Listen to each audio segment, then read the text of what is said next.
គោរពជំរាបសួរទៅដល់អតិថិជនគ្នាស្វាគមន៍មកកាន់ខាងលោកម៉ាស៊ីនភ្លើងក្រែម7សម្រាប់អតិថិជនដំណើរការជាមួយនឹងម៉ាស៊ីនភ្លើងយុទ្ធប្រាលក្ខណៈបន្ទប់ជួលសន្តាគារអូតែភោជនីយដ្ឋានឬក៏យុទ្ធផលប្រាក់ផ្សេងៗដែលដំណើរការជាមួយនឹងម៉ាស៊ីនភ្លើងຂະຫນាត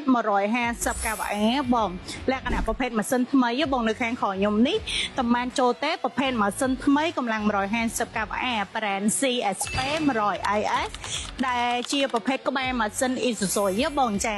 ចុះម៉ាស៊ីននេះបានសេរីឆ្នាំ2026ថ្មីខ្លាញ់កោតែម្ដងបងម៉ាស៊ីនថ្មីបាច់ថា review នេះអីគឺថ្មីតែម្ដងបកកេះតែបកកេះមកភ្លាមហ្មងបងណែមជាមួយនឹង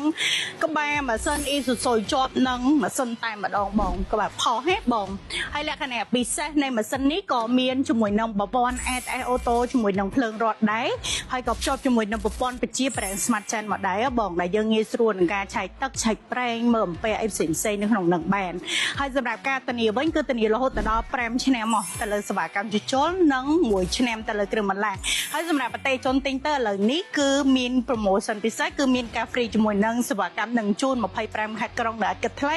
ជាមួយនឹងការ free ដំឡើងទៀតចាំបើសិនជាអតិថិជនតម្រូវការជាមួយនឹងຂະຫນាត150កវ៉ានៅខាងក្រោយខ្ញុំនេះអាចទំនាក់ទំនងតាមលេខទូរស័ព្ទនៅខាងក្រោមឬក៏អាចឆាតចុះ page ឃ្លាលោកម៉ាស៊ីនភ្លើងក្រែម7កំពូលបានអរគុណច្រើន